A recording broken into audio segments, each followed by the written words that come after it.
제 이름은 이연자, 올해 72입니다. 제 하루는 이 도시가 가장 깊은 잠에 빠져 있는 새벽 4시 반에 시작돼요.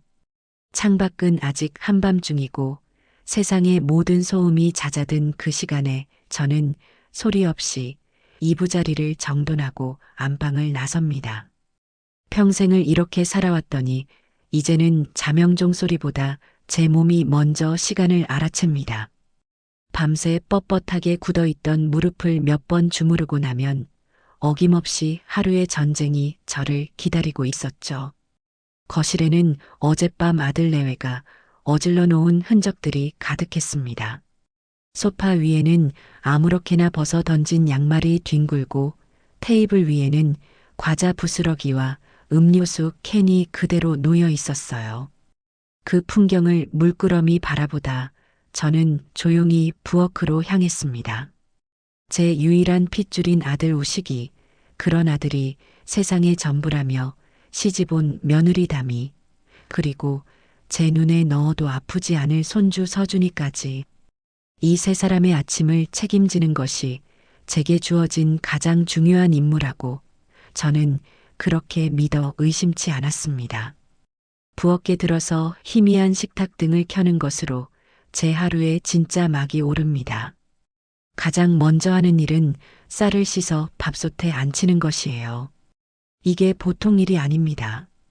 며느리는 꼬들꼬들한 현미밥을 좋아하고 아들은 조금 진 흰쌀밥을, 손주 서준이는 또 따로 부드러운 잡곡밥을 먹여야 하니 밥솥 3개가 나란히 돌아가야 했어요.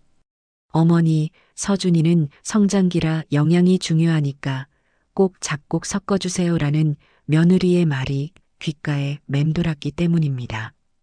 그 말을 듣는 순간에는 제 자식 건강 챙겨주는 며느리가 참 기특하다 싶었지만 정작 본인은 흰쌀밥 아니면 입에도 대지 않는다는 사실을 떠올리면 어딘가 마음 한구석에 씁쓸해지곤 했습니다. 그래도 우리 엄마 밥이 최고라며 엄지를 치켜 세우는 아들의 얼굴을 떠올리면 이 정도 수고는 아무것도 아니라고 스스로를 다독였지요. 밥이 되는 동안에는 국과 반찬을 준비합니다. 오늘의 국은 며느리가 좋아하는 황태 해장국으로 정했어요. 어젯밤 늦게까지 친구들과 술 한잔하고 들어온 며느리의 속을 풀어줘야 했기 때문입니다. 잘게 찢은 황태를 들기름에 달달 볶다가 뽀얀 국물이 우러나도록 푹 끓여냅니다. 계란을 풀어넣고 파를 송송 썰어 넣으면 구수하면서도 시원한 냄새가 집안 가득 퍼져요. 그러면 비로소 제가 사는 이 집이 온기를 찾는 것 같아 마음이 놓였습니다. 계란말이며 콩나물 무침, 멸치볶음 같은 밑반찬 서너 가지를 뚝딱 만들어내고 나면 어느새 창밖이 희뿌옇게 밝아오기 시작합니다. 저는 이 시간을 참 좋아했어요. 곧 잠에서 깨어날 가족들을 위해 완벽하게 준비된 아침을 내려다보는 시간. 제 인생은 언제나 저 자신보다 자식을 위해 존재했습니다. 남편을 일찍 여의고 홀로 우식이를 키우면서 제 이름 석자는 잊고 우식이 엄마로만 수십 년을 살았습니다. 7시가 되자 며느리 다미가 하품을 하며 방에서 나옵니다. 어머니, 좋은 아침이에요. 와, 벌써 아침 준비 다 하셨네요? 정말 맛있겠다. 다미는 언제나 이렇게 살갑게 인사를 건넵니다. 처음에는 저렇게 싹싹하고 예쁜 아이가 내 며느리가 되었다는 사실에 세상을 다 가진 듯 기뻤어요. 하지만 함께 산 시간이 길어지면서 아주 미세한 균열 같은 것을 느끼기 시작했습니다. 식탁에 앉은 며느리는 제가 정성껏 끓인 황태 해장국을 한 숟가락 뜨더니 미간을 살짝 찌푸립니다. 어머니, 제가 저번에도 말씀드렸잖아요. 국은 싱겁게 끓여달라고. 이건 너무 짜요. 서준이 성장기에 짠 음식은 안 좋은 거 아시죠? 다음부턴 꼭 저염식으로 해주세요. 은근한 타박이 섞인 목소리였어요. 저는 어머, 그랬니? 내 입에는 괜찮은 것 같았는데. 미안하다, 다음부터는 더 신경 쓸게. 라며 멋쩍게 웃었습니다. 하지만 제 눈은 똑똑히 기억하고 있었습니다. 바로 어젯밤 며느리가 소파에 누워 짜고 매운 족발을 깨 눈 감추듯 먹어치우던 모습을요.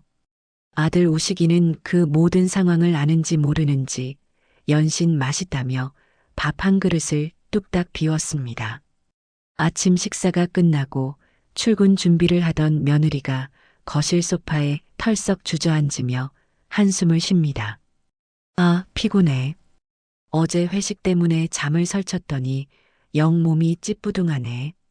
그 모습을 본 아들은 곧장 달려가 아내의 어깨를 주무르기 시작했어요. 우리 담이 힘들었구나. 내가 저녁에 맛있는 거 사줄게. 푹 쉬고 있어. 하루 종일 삼시세끼 밥상에 청소, 빨래까지 하느라 파김치가 된 제 모습은 아들의 눈에 보이지 않는 모양이었습니다. 저는 그저 묵묵히 식탁을 치울 뿐이었죠. 아들의 행복이 곧 제 행복이라고 그렇게 또 한 번 스스로를 세뇌하면서요. 그날 오후였습니다. 창밖에는 금방이라도 비가 쏟아질 듯 먹구름이 잔뜩 끼어 있었어요. 손주 서준이가 학교에서 돌아올 시간이 다 되었는데 아침에 깜빡하고 우산을 챙겨주지 못한 것이 마음에 걸렸습니다. 저는 서준이에게 전화를 걸었어요. 서준아, 할미다. 오늘 비 온다는데 우산은 있니? 없으면 할미가 학교 앞으로 데리러 갈까? 수화기 너머로 손주의 귀찮다는 듯한 목소리가 들려왔습니다. 아, 괜찮아요. 친구 것 같이 쓰고 가면 돼요. 끊어요. 또 하는 신호음과 함께 전화는 끊어졌습니다. 그래도 손주 목소리를 들으니 반가운 마음에 저도 모르게 미소가 지어졌어요. 문제는 그로부터 두어 시간 뒤에 일어났습니다. 거실에서 텔레비전을 보고 있는데 손주가 방에서 쭈뼛거리며 나오더니 제게 휴대폰을 불쑥 내밀었습니다. 할머니, 이것 좀 도와주세요. 학교 숙제로 우리 가족 직업 인터뷰 영상을 찍어야 하는데 엄마 아빠를 인터뷰하는 모습을 좀 찍어달라는 것이었습니다. 할머니는 저기 삼각대에 휴대폰 올려놓고 여기 빨간색 녹화 버튼만 한번 눌러주시면 돼요. 쉽죠? 서준이는 아주 자연스럽게 마치 조수를 부리듯 제게 임무를 주었습니다. 저는 기꺼운 마음으로 그러겠노라 대답했죠. 제 손주 숙제라는데 이까짓 게 뭐라고 마다하겠어요. 삼각대에 휴대폰을 고정하고 화면을 켰습니다. 아들 내외는 이미 소파에 나란히 앉아 세상에서 가장 화목한 부부인 척 자세를 잡고 있었어요. 저는 화면 속의 빨간색 녹화 버튼을 누르려고 손가락을 가져갔습니다. 그런데 이게 웬일일까요? 제가 노안 때문에 손가락을 잘못 움직였는지 녹화 버튼 바로 옆에 있던 통화 기록 버튼을 누르고 만 것입니다. 순간 화면이 바뀌며 가장 최근에 통화한 목록들이 화면 위로 주르륵 떠올랐습니다. 그리고 저는 제 눈을 의심해야만 했습니다. 통화 목록 가장 위 바로 두어 시간 전 제가 손주에게 비 온다고 걸었던 바로 그 통화 기록. 제 전화번호 옆에 너무도 선명하게 찍혀 있는 네 글자가 제 망막에 와서 박혔습니다. 마귀알멈. 세상의 모든 소리가 한순간에 사라지는 것 같았습니다. 머릿속이 새하얗게 비어버리고 귀에서는 이명이 윙윙거렸어요. 손이 사시나무처럼 떨려와 하마터면 그 비싼 휴대폰을 바닥에 떨어뜨릴 뻔했습니다. 잘못 봤을 리가 없었습니다. 노안이 오긴 했어도 저토록 간단하고 끔찍한 네 글자를 오독할 만큼 제 눈이 어둡지는 않았으니까요.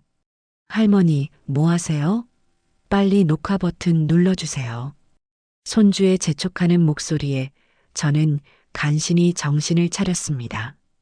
저는 아무 일도 없었다는 듯 떨리는 손으로 녹화 버튼을 눌렀습니다. 카메라 렌즈 너머로 아들 내외의 가식적인 인터뷰가 시작되었습니다. 네, 저희는 서로를 존중하고 배려하며 아주 행복한 가정을 꾸리고 있답니다. 주말에는 꼭 함께 시간을 보내려고 노력하고요. 아들은 다정한 남편인 척 말했고 며느리는 현명한 아내인 척 고개를 끄덕였습니다. 손자는 그런 부모의 모습을 자랑스럽다는 눈으로 바라보고 있었어요. 저는 그 위선적인 연극을 아무런 감정도 없는 카메라의 눈으로 묵묵히 지켜보았습니다. 하지만 제 머릿속은 전혀 다른 생각으로 들끓고 있었습니다. 마귀알멈, 내 금쪽 같은 손주가, 내 세상의 전부였던 그 아이가 나를 그렇게 부르고 있었구나. 그렇다면 저 연극의 주인공인 아들 내외는 과연 몰랐을까? 아니, 어쩌면 저들이 먼저 시작한 것은 아닐까? 지난 세월 동안 제가 느꼈던 미세한 균열과 서운함의 조각들이 하나로 맞춰지며 끔찍한 그림이 완성되고 있었습니다. 촬영이 끝나고 저는 아무 말 없이 휴대폰을 손주에게 돌려주었습니다. 그리고 제 방으로 들어와 문을 닫았습니다. 더 이상 눈물은 나지 않았어요.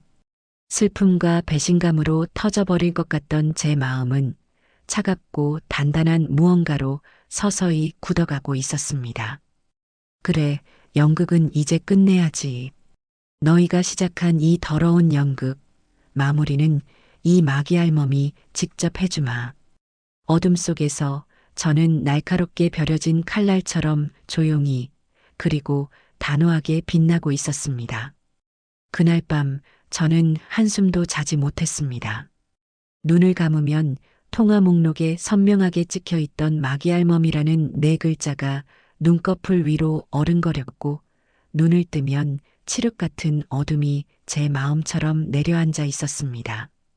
보통의 할머니들이라면 배신감에 몸을 떨며 밤새 눈물이라도 흘렸을지 모릅니다. 하지만 이상하게도 눈물은 단 한 방울도 나지 않았어요. 대신 제 심장은 아주 차갑고 고요하게 가라앉고 있었습니다. 슬픔이나 분노 같은 뜨거운 감정들은 이미 그 차가운 심연 속으로 모두 빨려 들어가 버린 듯 했어요. 남은 것은 오직 한 가지, 확인해야 한다는 서늘한 이성이었습니다. 이것이 정말 내 손주 서준이 혼자만의 짓궂은 장난인지 아니면 이 집 전체가 나를 향해 쳐놓은 거대한 기만의 연극인지 내 눈으로 직접 확인해야만 했습니다. 다음 날 아침 저는 평소와 똑같은 시간인 새벽 4시 반에 일어났습니다. 제 움직임에는 조금의 망설임이나 흐트러짐도 없었어요. 오히려 어제보다 더 정성스럽게 밥을 짓고 국을 끓였습니다. 며느리가 좋아하는 꼬들꼬들한 현미밥, 아들이 좋아하는 진밥, 손주가 먹을 부드러운 잡곡밥. 그리고 오늘은 특별히 아들이 좋아하는 차돌박이 된장찌개를 끓였습니다.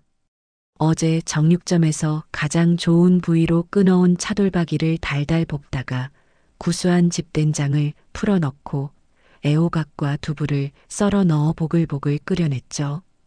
찌개가 끓는 구수한 냄새가 집안 가득 퍼지자 저는 아주 희미하게 미소를 지었습니다. 그래, 실컷 먹어두어라. 이 마귀알멈이 차려주는 밥상이 앞으로 며칠이나 더 계속될지 너희는 까맣게 모르고 있을 테니. 가족들이 하나둘 일어나 식탁에 앉았을 때 저는 그들의 얼굴을 아주 유심히 관찰했습니다. 제 정성이 담긴 밥상을 마주하고도 며느리 다미는 스마트폰에서 눈을 떼지 않았어요. 어머니, 찌개 맛있네요. 근데 차돌박이가 너무 많은 거 아니에요? 기름져서 살찔 것 같아요. 칭찬인 듯 아닌 듯 애매한 말을 던지며 제 속을 긁었습니다.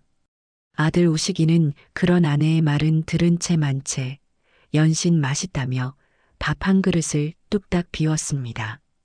그리고 손주 서준이는 제가 차려준 밥상 앞에서 보란 듯이 시리얼을 우유에 말아먹고 있었어요. 어제 마귀알멈 사건의 주인공이라고는 믿기지 않을 만큼 태연한 얼굴이었습니다.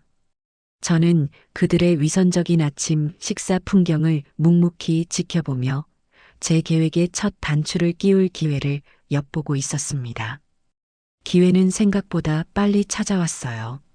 식사를 마친 며느리가 베란다로 나가 누군가와 통화를 하기 시작했습니다. 저는 일부러 거실 바닥을 닦는 척하며 걸레를 든 채 베란다 문 쪽으로 천천히 다가갔습니다. 다행히 며느리는 통화에 열중한 나머지 제가 다가오는 것을 눈치채지 못했어요. 엄마. 나야. 응, 출근 준비해야지. 피곤해 죽겠어. 어제 회식 때문에 늦게 잤더니. 아니, 시어머니는 그냥 주무시라고 했지. 알아서 다 해놓으시는데 뭐.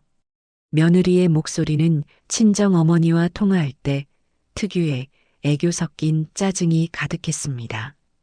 잠시 친정 어머니의 안부를 묻는 듯한 대화가 오가더니 이내 화제는 제게로 넘어왔습니다.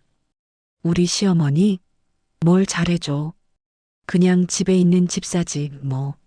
삼시세끼밥 차려주고 서준이 봐주고 청소 빨래 다 해주고 그거 말고 하는 게 뭐가 있어. 가끔 마귀알멈처럼 잔소리하는 게 흠이지만 그 정도는 그냥 못 들은 척 넘겨야지 어쩌겠어. 저 양반 없으면 당장 나랑 오빠가 힘들어지는데. 집사 그리고 마귀알멈. 제 귀를 의심했습니다. 손주가 장난으로 쓴 단어라고 믿고 싶었던 그 끔찍한 호칭이 며느리의 입에서 너무도 자연스럽게 흘러나왔습니다. 심지어 그 단어를 쓰는 대상은 다름 아닌 자신의 친정어머니였어요. 그 순간 저는 깨달았습니다. 이것은 단순한 장난이 아니었습니다. 이 집에서 저 이연자라는 존재는 어머니나 할머니가 아닌 돈 안 드는 집사이자 귀찮은 마귀알몸으로 완벽하게 규정되어 있었던 겁니다. 저는 터져나오려는 헛웃음을 간신히 참으며 조용히 걸레를 들고 그 자리를 벗어났습니다. 더 이상 들을 필요가 없었어요.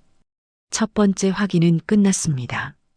그날 오후 저는 두 번째 확인을 위해 손주의 방으로 들어갔습니다. 서준아, 방이 너무 지저분하구나. 할미가 좀 치워줄게. 제 말에 손주는 게임에 열중한 채 건성으로 고개를 끄덕였습니다. 저는 일부러 책상 위를 정리하는 척하며 어젯밤 인터뷰 숙제를 하느라 펼쳐놓았던 그림 일기장을 우연히 발견한 것처럼 집어들었습니다. 어머, 우리 서준이 그림 일기 썼네? 할미가 한번 봐도 될까? 손주는 귀찮다는 듯 마음대로 하세요라고 말하고는 다시 게임 화면에 코를 박았습니다. 저는 떨리는 손으로 그림 일기장을 펼쳤습니다. 어제 날짜의 페이지에는 삐뚤빼뚤한 글씨와 함께 그림 하나가 그려져 있었습니다. 그림 속에는 엄마, 아빠, 그리고 자기 자신을 활짝 웃는 얼굴로 그려놓았더군요. 그런데 그 가족 그림 옆 한 구석에 아주 작고 우스꽝스러운 형체가 하나 더 있었습니다. 뾰족한 고깔 모자를 쓰고 매부리코를 한 채 빗자루를 들고 있는 모습. 누가 봐도 동화책에 나오는 마녀의 모습이었어요. 그리고 그 그림 아래에는 이렇게 쓰여 있었습니다. 오늘 우리 가족 직업 인터뷰 숙제를 했다. 엄마 아빠는 정말 멋있다. 우리 집에는 엄마 아빠, 나 그리고 할머니가 산다. 할머니는 맨날 아프다고 하고 잔소리만 하는 마귀할멈이다. 그래도 할머니가 카메라를 잘 찍어줘서 숙제를 잘 끝낼 수 있었다. 아이의 순수한 아기가 담긴 글과 그림을 보는 순간 저는 숨이 턱 막히는 기분이었습니다. 아이의 눈에 저는 가족의 일원이 아니었습니다. 그저 카메라를 찍어주는 쓸모 있는 도구이자 잔소리만 하는 마귀할멈일 뿐이었어요. 아이들은 어른의 거울이라고 했습니다. 서준이의 저 생각은 과연 누구에게서 비롯된 것일까요? 답은 이미 정해져 있었습니다. 저는 조용히 그림 일기장을 덮어 제자리에 놓아두었습니다. 두 번째 확인도 끝났습니다. 이제 마지막 관문만이 남아 있었습니다. 이 모든 사실을 알면서도 방관하고 있는, 아니, 어쩌면 이 모든 일의 배후에 있을지도 모르는 내 아들, 김우식의 반응을 확인하는 것이었죠. 저는 그날 저녁 식사 자리를 마지막 시험대로 삼기로 결심했습니다. 저녁 식사 시간, 저는 평소보다 더 밝게 웃으며 분위기를 띄웠습니다. 오늘 차돌 된장찌개가 아주 맛있게 잘 됐네. 우리 우식이 많이 먹어라. 아들은 역시 엄마 찌개가 최고야라며 밥을 두 그릇이나 비웠습니다. 화기애애한 분위기가 무르익었을 때 저는 아주 태연하고 무심한 목소리로 운을 떼었습니다.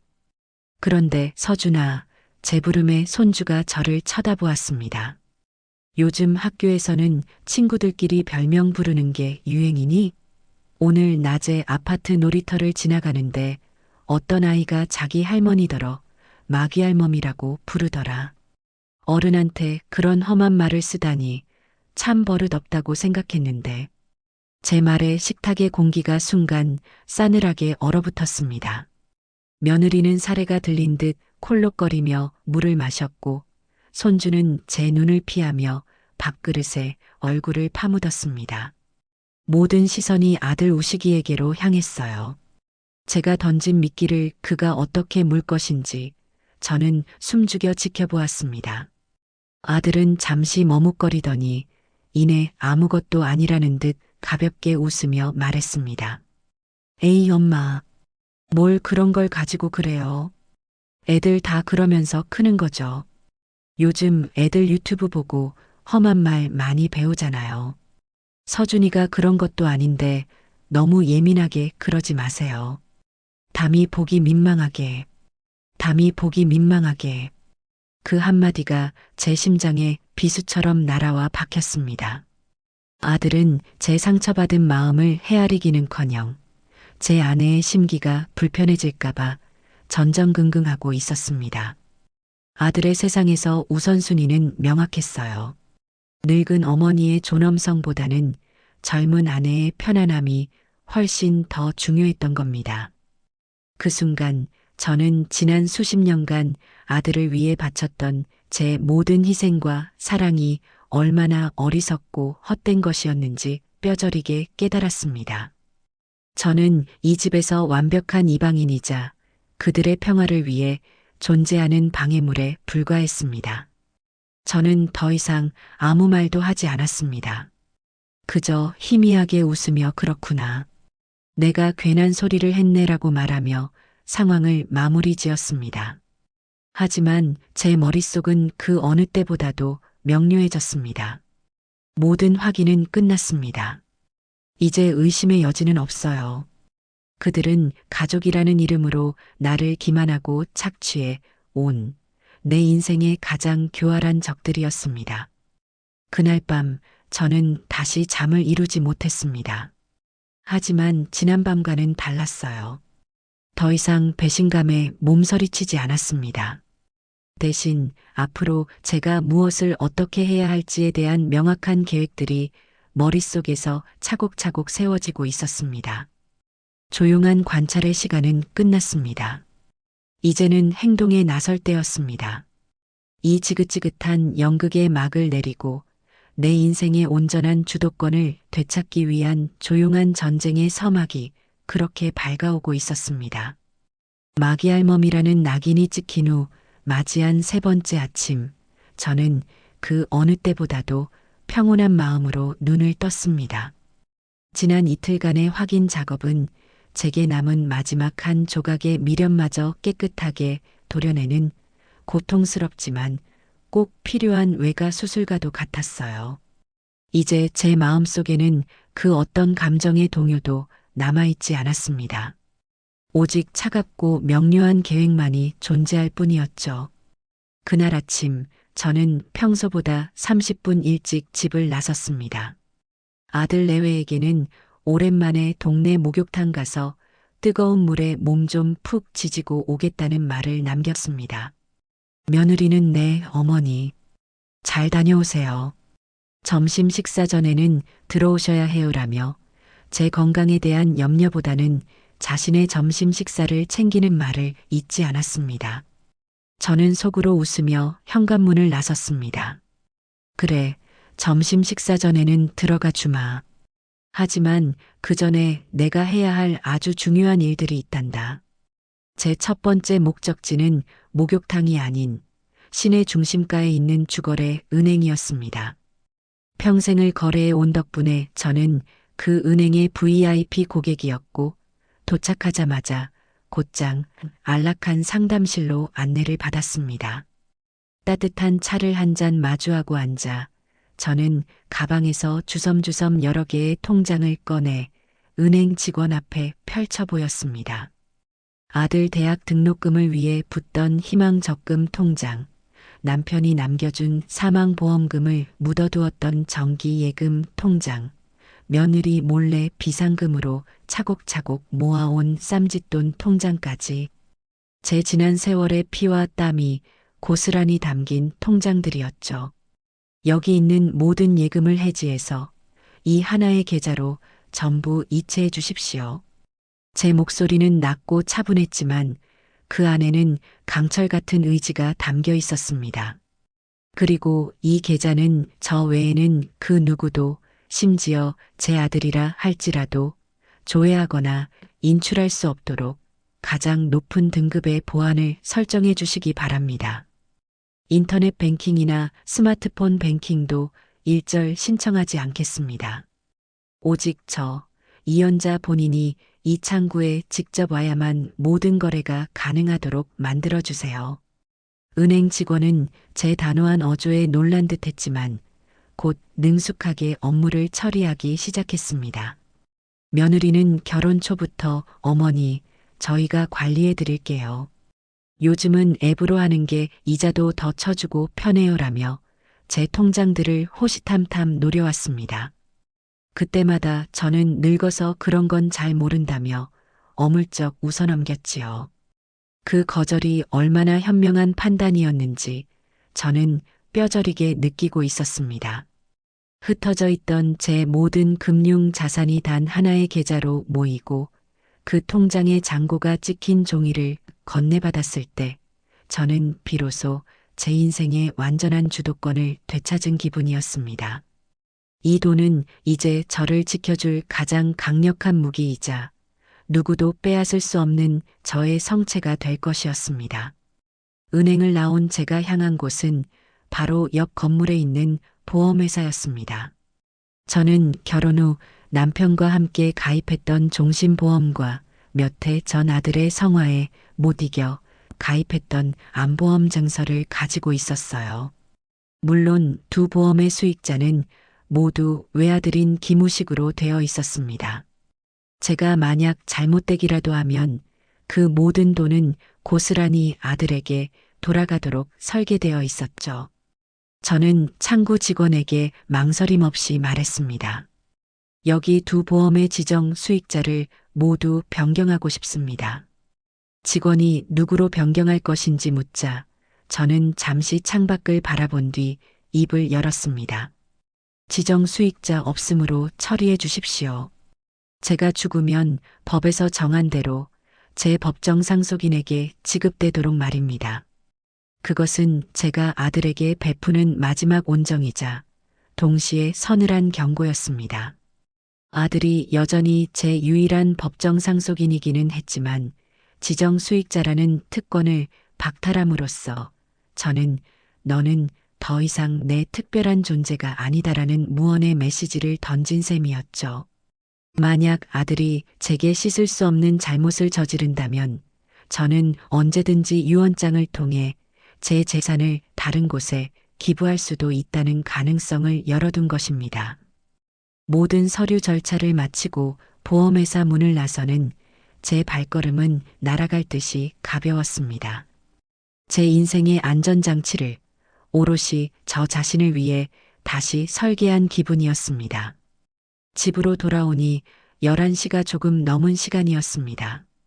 며느리는 소파에 누워 텔레비전을 보다가 저를 보더니 짜증 섞인 목소리로 말했습니다.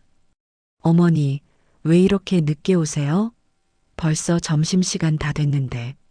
배고파 죽겠어요. 저는 미안하다. 목욕탕에 사람이 많아서 좀 늦었네. 금방 차려주마라며 부엌으로 향했습니다. 제 등 뒤로 며느리가 무심하게 한마디를 더 던졌어요. 아, 맞다. 어머니, 오늘 은행 가신 김에 저희 생활비 계좌로 돈 좀 붙여주시지 그러셨어요. 마침 서준이 영어 학원비랑 제 카드값 낼 때가 돼서요. 한 300만 원 정도만 보내주시면 될 것 같아요. 저는 등을 돌린 채 아무도 모르게 차가운 미소를 지었습니다. 드디어 올 것이 왔구나. 이것은 제 계획의 세 번째 단계, 즉 그들의 돈줄을 시험해 볼 절호의 기회였습니다. 저는 아주 아쉽다는 듯한 목소리를 연기하며 뒤돌아섰습니다. 어머나, 그걸 깜빡했네. 내 정신 좀 봐. 목욕하고 나오니 몸이 노곤해서 다른 생각은 하나도 못했구나. 정말 미안해서 어쩌지? 제 말에 며느리의 얼굴이 순간 굳어지는 것을 똑똑히 보았습니다. 네. 그럼 돈 안 보내셨어요? 저 오늘 꼭 내야 하는데. 며느리의 목소리에는 노골적인 실망과 짜증이 묻어났습니다. 저는 더욱 미안한 표정을 지으며 말했습니다. 정말 미안하다. 내가 내일 아침 일찍 은행 가서 꼭 보내주마. 하루만 좀 기다려주렴. 며느리는 입을 삐죽 내밀고는 알았어요. 내일은 절대 잊지 마세요라고 말하며 다시 텔레비전으로 고개를 돌렸습니다. 그 모습은 마치 제때 먹이를 주지 않은 주인에게 투정을 부리는 애완동물 같았어요. 저는 그날 제 통장에 수억 원의 현금이 있음에도 불구하고 처음으로 그들에게 돈을 주지 않았습니다. 그것은 아주 사소한 시작이었지만 제게는 거대한 독립선언과도 같은 의미였습니다. 너희가 당연하게 누려왔던 모든 것들이 결코 당연한 것이 아니었음을 이제부터 뼈저리게 느끼게 해주마. 저는 속으로 다짐하며 그들을 위한 마지막 점심 식사를 준비하기 시작했습니다. 돈줄을 잠그는 첫 번째 시험을 성공적으로 마친 다음 날, 저는 제 계획의 가장 핵심적인 단계를 실행에 옮기기로 마음먹었습니다. 그것은 바로 이 집을 파는 것이었습니다. 이 집은 남편과 사별하고 홀로 아들을 키우며 제 평생의 피와 땀으로 지켜온 삶의 터전이었습니다. 동시에 아들 내외가 당연히 자신들의 것이라 믿어 의심치 않으며 기생하고 있는 안락한 보금자리이기도 했죠. 그들의 뿌리이자 울타리인 이 집을 없애버리는 것. 그것이야말로 그들에게 가장 큰 타격을 줄 수 있는 가장 확실한 방법이었습니다. 저는 아침 일찍 어제 약속한 대로 생활비 붙이러 은행 다녀오겠다는 말을 남기고 다시 집을 나섰습니다. 현관문을 나서는 제 등 뒤로 어머니, 이번 달엔 넉넉하게 넣어주셔야 해요. 라고 외치는 며느리의 목소리가 들려왔지만 저는 대답 없이 조용히 문을 닫았습니다. 제가 향한 곳은 당연히 은행이 아니었어요. 저는 동네에 번쩍이는 신식 중개사무소들을 모두 지나쳤습니다.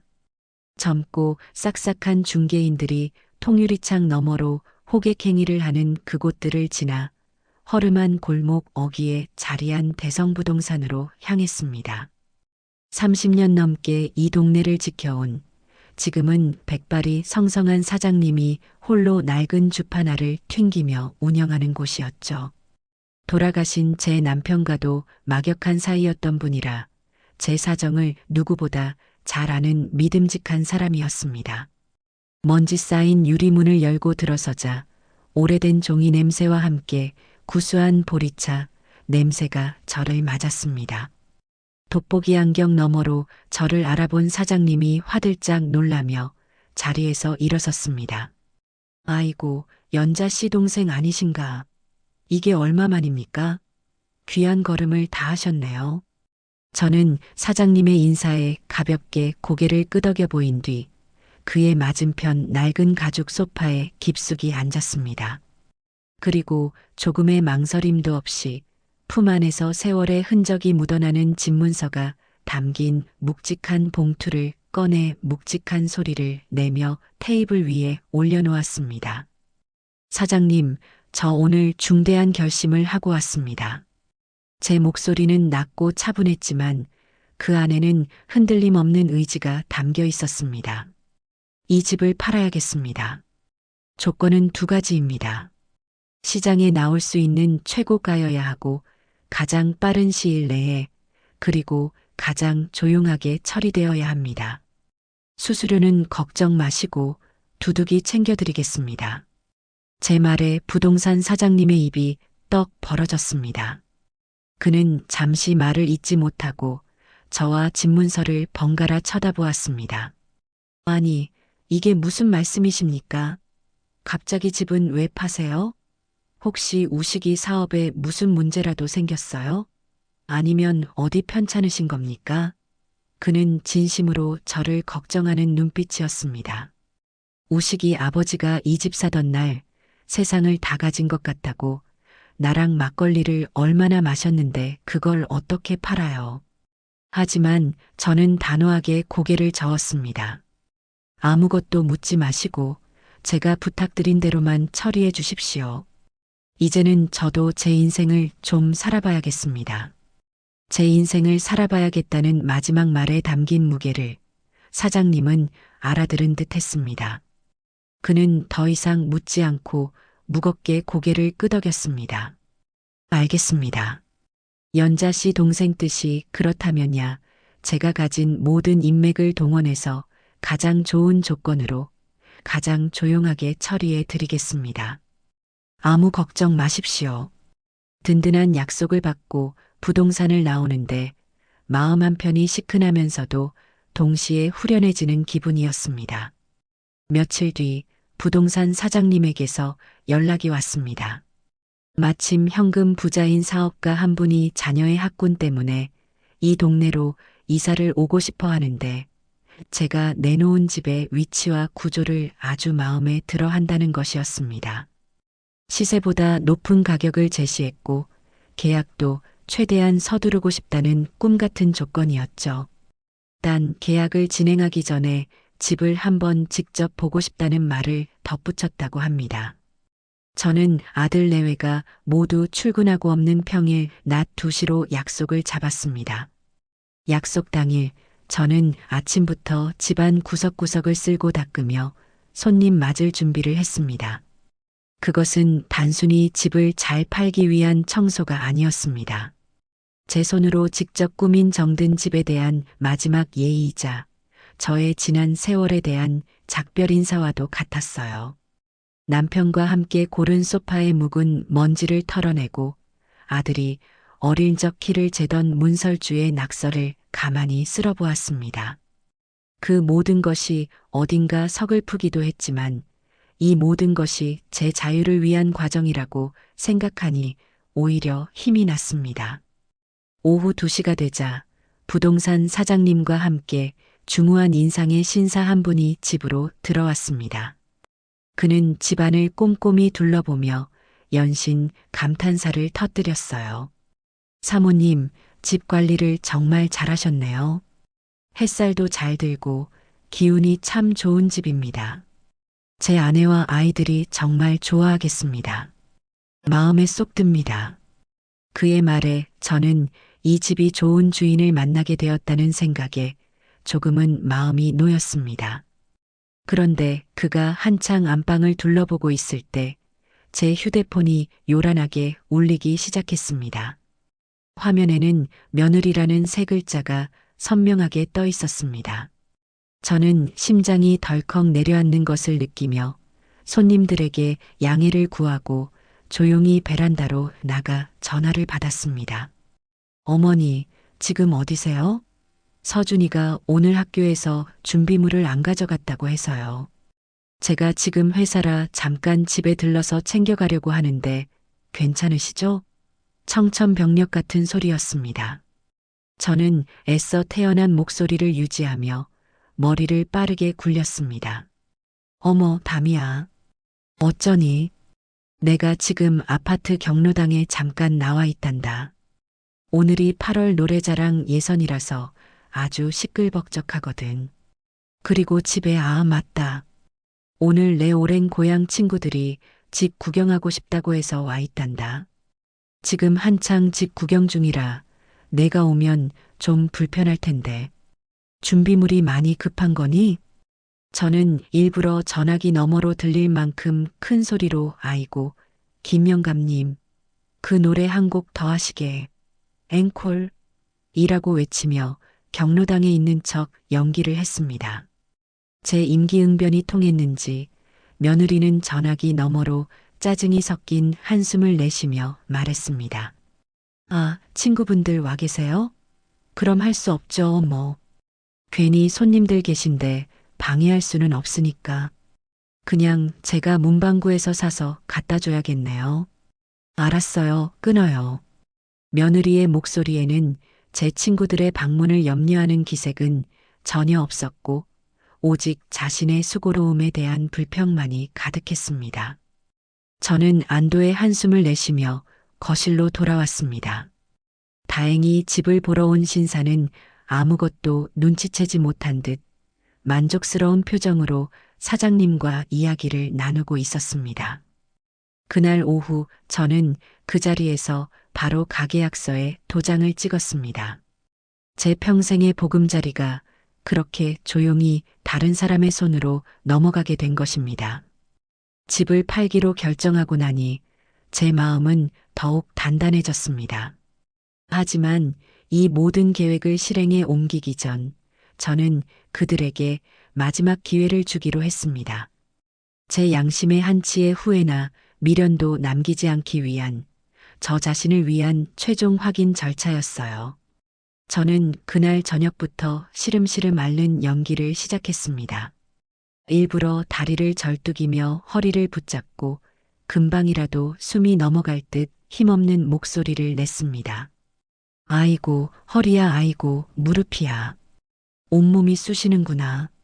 그러자 며느리가 인상을 찌푸리며 물었습니다. 어머니, 왜 그러세요? 어디 아프세요? 저는 기다렸다는 듯이 가장 가련한 목소리로 대답했습니다. 아무래도 내가 몸살이 아주 심하게 난 것 같구나. 도저히 움직일 수가 없어. 정말 미안하지만 오늘 저녁이랑 내일 서준이 등원은 너희가 좀 해줘야겠다. 수화기 너머로 순간 싸늘한 정적이 흘렀습니다. 제 건강을 걱정하는 다정한 목소리가 들려오리라는 기대는 애초에 하지도 않았습니다. 그리고 역시나 며느리의 입에서 터져나온 첫마디는 제 예상을 조금도 벗어나지 않았어요. 네, 어머니, 갑자기 이러시면 어떡해요. 저 오늘 한 달 전부터 약속 잡아놓은 동창회 있는데 새 옷까지 사놨단 말이에요. 그리고 오빠도 오늘 회식이라 늦는다고 했단 말이에요. 그럼 서준이는 어떡하라고요? 좀 미리 말씀해 주셨어야죠. 짜증과 원망이 가득한 얼음처럼 차가운 목소리였습니다. 저의 건강 상태에 대한 염려는 단 한 음절도 찾아볼 수 없었습니다. 오로지 자신의 계획이 틀어졌다는 사실에 대한 노골적인 불평뿐이었죠. 아들 역시 마찬가지였습니다. 제게 전화해서는 엄마 괜찮아? 병원 가봐야 하는 거 아니야? 근데 나 오늘 정말 중요한 회식이라 빠질 수가 없는데 내 승진이 걸린 문제라서 어쩌지? 라며 슬쩍 발을 뺐습니다. 저는 조용히 눈을 감았습니다. 마지막 남은 한 조각의 인간적인 기대마저 산산조각 나는 소리가 들리는 듯 했습니다. 저는 마지막 확인을 위해 가장 힘없는 목소리로 말했습니다. 병원에 가려면 너희가 좀 데려다 줘야 할 것 같은데 혼자는 도저히 못 가겠다. 그러자 며느리가 기다렸다는 듯 아주 명쾌한 해결책을 제시했습니다. 어머니, 걱정 마세요. 요즘엔 케어투게더라고 병원 안심 동행 서비스가 있더라고요. 앱으로 부르면 집 앞까지 와서 병원까지 안전하게 모셔다 주고 진료받는 동안 기다렸다가 약까지 타서 다시 집에 모셔다 주는 서비스예요. 저희 회사 동료들도 부모님 편찮으실 때 다 이거 쓴대요. 저희가 그걸로 불러드릴게요. 세상 참 좋아졌죠? 그 순간 저는 모든 것을 깨끗하게 포기했습니다. 그들에게 저는 더 이상 피를 나눈 가족이 아니었습니다. 그저 자신들의 편안한 삶을 위해 존재하는 기능적인 존재일 뿐, 그 기능이 멈추는 순간 앱으로 대체할 수 있는 서비스에 불과했던 겁니다. 저는 조용히 전화를 끊고 텅 빈 거실을 둘러보았습니다. 이 집 곳곳에 배어 있던 저의 헌신과 애정의 흔적들은 이제 차가운 배신감과 서늘한 결의로 완전히 뒤덮여 있었습니다. 모든 준비는 끝났어요.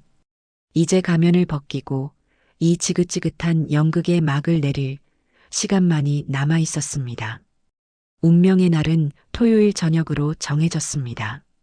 그날은 제 계획의 활용점정을 찍는 날이자 제 인생을 올가매던 모든 족쇄를 끊어내는 해방의 날이 될 것이었습니다.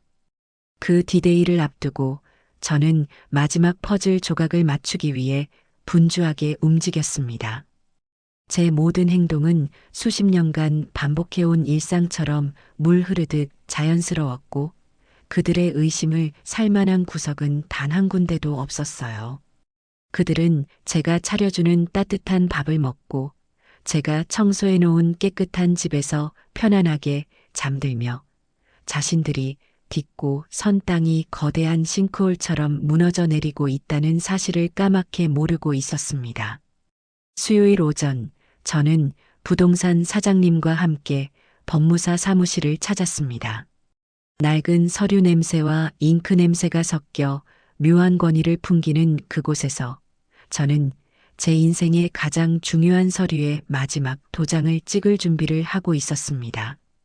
집 매매의 마지막 절차인 등기 이전을 마무리하기 위해서였죠. 법무사는 안경 너머의 날카로운 눈으로 저와 매수인을 번갈아 보며 마지막으로 물었습니다. 매도인 이연자님, 정말 이 계약에 대해 다시 생각해 보실 의향은 없으십니까? 평생을 사신 집인데 자제분들과는 충분히 상의가 되신 건지요? 저는 그 질문에 희미하게 웃으며 대답했습니다. 네, 그럼요. 제 인생의 그 어떤 결정보다도 더 신중하게 내린 결정입니다. 더 이상 상의할 사람은 없습니다. 제 단호한 대답에 법무사는 더 이상 묻지 않고 제 앞으로 서류를 내밀었습니다. 제 평생이 담긴 집의 소유권이 타인에게 넘어가는 그 서류에 제 이름 석자를 쓰고 인주를 묻힌 묵직한 옥도장을 찍는 순간 제 마음은 이상할 정도로 평온했습니다. 문득 수십 년 전 젊은 남편과 함께 서툰 글씨로 이 집의 첫 번째 계약서에 이름을 쓰던 날이 떠올랐습니다. 그때는 희망과 설렘으로 가슴이 터질 것 같았는데 지금은 모든 것을 비워낸 자리에 찾아온 고요한 평화만이 가득했습니다. 보통 사람 같았으면 시원섭섭한 마음에 눈물이라도 한 방울 흘렸을 법도 한데 저는 오히려 수십 년 묵은 체증이 한순간에 쑥 내려가는 듯한 후련함을 느꼈습니다. 이 집은 더 이상 제게 안식처가 아니었습니다. 그들의 탐욕과 위선을 받아내는 거대한 그릇이자 저를 마귀알 몸으로 가둬두는 감옥이었을 뿐입니다. 그 감옥의 열쇠를 제 손으로 직접 넘겨주는 순간 저는 비로소 완전한 자유를 예감할 수 있었습니다. 모든 절차를 마치고 매매잔금 전액이 제 통장으로 입금되었다는 문자 메시지를 확인했을 때 저는 법무사 사무실을 나와 근처의 조용한 찻집으로 향했습니다. 휴대폰 화면에 찍힌 제 평생 처음 보는 긴 숫자의 배열을 저는 한참이나 들여다보았습니다. 그것은 단순히 돈의 액수가 아니었습니다. 제 청춘과 맞바꾼 억척스러움, 남편을 잃은 슬픔을 견뎌낸 인고의 시간, 그리고 아들 하나만을 바라보며 살아온 제 모든 세월의 무게가 그 숫자 안에 담겨 있었습니다. 이제 그 모든 것이 오롯이 제 것이 되었습니다. 저는 따뜻한 대추차를 한 모금 마시며 제 인생의 이막을 어떻게 열어갈 것인지 조용히 계획하기 시작했습니다. 그 첫 번째 순서는 바로 저 자신에게 근사한 선물을 하는 것이었죠. 저는 곧장 백화점으로 향했습니다. 평생 제 옷 한 벌 제대로 사 입어본 적이 없었기에 화려한 불빛과 번쩍이는 쇼윈도로 가득한 그곳은 제게 별세계처럼 느껴졌습니다. 젊고 세련된 직원들 사이에서 제가 주눅이 들 법도 했지만 제 발걸음은 조금의 망설임도 없었어요. 저는 가장 좋은 원단으로 만든 고상한 짙은 남색의 외출복 한 벌을 망설임 없이 샀습니다. 직원이 제게 더 화사한 색을 권했지만 저는 단호히 고개를 저었습니다. 이 옷은 토요일 저녁 제 마지막 선언을 할 때 입을 전투복이자 새로운 인생을 시작할 때 입을 첫 번째 예복이었습니다. 화려함보다는 기품과 단호함이 더 어울리는 옷이었죠. 그리고 화장품 가게에 들러 제 검버섯핀 얼굴을 조금이나마 가려줄 좋은 분과 은은한 색의 입술연지도 하나 샀습니다. 거울에 비친 제 모습은 여전히 늙고 지친 할머니였지만 그 눈빛만은 그 어느 때보다도 단단하고 형형하게 빛나고 있었습니다. 집으로 돌아오는 길, 저는 대형마트에 들러 제 평생 가장 많은 장을 보았습니다. 카트 2개가 가득 차고도 넘칠 정도였어요. 최고급 한우 갈비와 등심, 싱싱한 활전복과 대하, 오색 찬란한 파프리카와 각종 채소들, 그리고 아들과 며느리가 좋아하는 비싼 와인과 손주가 좋아하는 유기농 과일까지 마치 누군가의 환갑잔치라도 치를 것처럼 저는 아낌없이 돈을 썼습니다.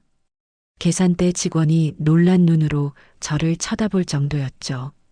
이 모든 음식을 준비하면서 저는 지난 수십 년간 제가 차려냈던 수천 번의 밥상들을 떠올렸습니다. 그 밥상에 담았던 제 사랑과 정성이 어떻게 배신당했는지를 생각하니 더 이상 슬프지 않았습니다. 대신 분노가 차갑게 식어 칼날 같은 결심으로 변해갔습니다. 이것은 그들과 함께하는 제가 베푸는 최후의 만찬이 될 것이었습니다. 집에 돌아오니 며느리가 소파에 누워 있다가 산더미 같은 장바구니를 보고는 눈을 동그랗게 떴습니다. 어머니, 이게 다 뭐예요? 무슨 날이에요? 돈은 어디서 나셨어요? 또 쌈짓돈 깨셨어요? 며느리의 목소리에는 음식에 대한 기대감보다 제가 쓴 돈의 출처에 대한 의심이 더 크게 담겨 있었어요. 저는 아주 인자한 미소를 지으며 대답했습니다. 내 통장에 보내주려던 생활비, 그걸로 시장을 좀 봤다. 이번 주 토요일 저녁에 내가 너희에게 아주 중요한 할 말이 있어서 그런다. 오랜만에 다 같이 외식이라도 할까 했는데 그냥 집에서 내가 아주 맛있는 거 해주려고. 기대하렴. 중요한 할 말이라는 떡밥에 며느리의 얼굴에 떠올랐던 의심은 순식간에 탐욕과 기대감으로 바뀌었습니다. 분명 제 재산을 증여해주거나 앞으로 손주를 돌보는 일에 대한 더 큰 헌신을 약속하는 자리일 것이라 지레짐작했을 겁니다. 며느리는 금세 표정을 바꾸고는 애교 섞인 목소리로 말했어요. 와, 정말요, 어머니? 역시 우리 어머니가 최고예요. 제가 뭐 도와드릴 거 없을까요?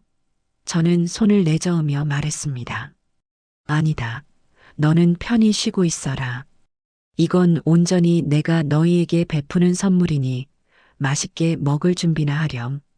며느리는 제 말에 신이 나서는 곧장 방으로 들어가 남편인 우식이에게 전화를 걸어 이 기쁜 소식을 전하는 듯 했습니다. 방문 틈으로 오빠 대박이야. 어머니가 드디어 재산 정리하시려나 봐. 토요일에 중요한 발표하신대. 라며 속삭이는 목소리가 희미하게 들려왔습니다. 그 모습을 지켜보는 제 입가에는 서늘한 미소가 걸려 있었습니다. 금요일 오후 저는 제 방에서 조용히 짐을 싸기 시작했습니다. 큰 여행 가방이 아닌 작은 손가방 하나가 전부였어요. 장롱 깊숙한 곳에서 잠자고 있던 남편이 마지막 생일에 선물해준 낡은 비단 손지갑과 시집 올 때 친정어머니가 유일하게 해주신 옷반지. 그것들은 제게 진정한 사랑을 주었던 사람들의 흔적이었습니다. 그리고 빛바랜 흑백 사진 한 장. 갓 돌이 지났을 무렵의 아들 우식이를 품에 안고 세상 모든 행복을 다 가진 듯 환하게 웃고 있는 젊은 시절의 제 모습이 담긴 사진이었습니다. 이 사진 속의 아이는 지금의 저 기생충 같은 아들과는 전혀 다른 존재였습니다. 제 모든 것을 주어도 아깝지 않았던 순수하고 사랑스러웠던 내 아들. 저는 그 시절의 아들을 가슴에 묻고 지금의 아들은 제 인생에서 지워버리기로 했습니다. 사진을 가만히 쓸어보다 저는 그것을 조용히 손가방 가장 깊은 곳에 넣었습니다. 그 외에는 아무것도 챙기지 않았어요. 아들 내외가 명절 때마다 의무적으로 사왔던 싸구려 내복들, 며느리가 쓰다 버리듯 제게 던져준 낡은 화장품들, 손주가 만들어준 어버이날 카네이션까지. 그들이 제게 베푼 모든 것들은 진짜가 아니었기에 저는 그 가짜 옹기들을 미련 없이 그들의 집에 남겨두고 가기로 했습니다. 짐을 다 싸고 나니 가방이 너무도 가벼워 헛웃음이 나왔습니다. 70평생을 살아온 제 인생의 무게가 고작 이 손가방 하나에 담긴다니. 하지만 동시에 그 가벼움이 제게 날개를 달아줄 것만 같았습니다. 수십 년간 저를 짓눌러왔던 어머니라는 이름의 무게를, 할머니라는 책임감의 무게를 모두 내려놓은 기분이었습니다. 저는 가방을 침대 밑 가장 깊숙한 곳에 숨겨두었습니다. 이제 모든 준비는 끝났습니다. 내일 저녁 이 지긋지긋한 연극의 마지막 장이 오르면 저는 이 가벼운 가방 하나만 들고 헐헐 날아오를 것입니다. 누구도 저를 붙잡을 수 없는 아주 먼 곳으로 말입니다. 결전의 날인 토요일 아침이 밝았습니다. 저는 그날도 어김없이 새벽 4시 반에 잠에서 깨어났지만 제 마음은 지난 수십 년간의 그 어느 아침과도 달랐습니다. 더 이상 고된 하루를 시작해야 하는 의무감이나 짓눌리는 책임감은 존재하지 않았어요. 오히려 마지막 무대에 막이 오르기를 기다리는 노련한 배우처럼 비장하면서도 차분한 흥분마저 느껴졌습니다. 제 인생이라는 연극의 일막을 제 손으로 직접 화려하게 끝맺음하는 날이었으니까요. 저는 그날 아침부터 온종일 부엌을 떠나지 않았습니다. 마치 평생의 공력을 쏟아붓는 장인처럼 제 모든 요리 솜씨를 총동원해 상다리가 휘어지도록 저녁을 차렸습니다. 최고급 한우갈비는 밤새 찬물에 담가 핏물을 깨끗이 빼고 직접 강판에 곱게 간 배와 양파를 듬뿍 넣은 양념에 정성껏 재웠습니다.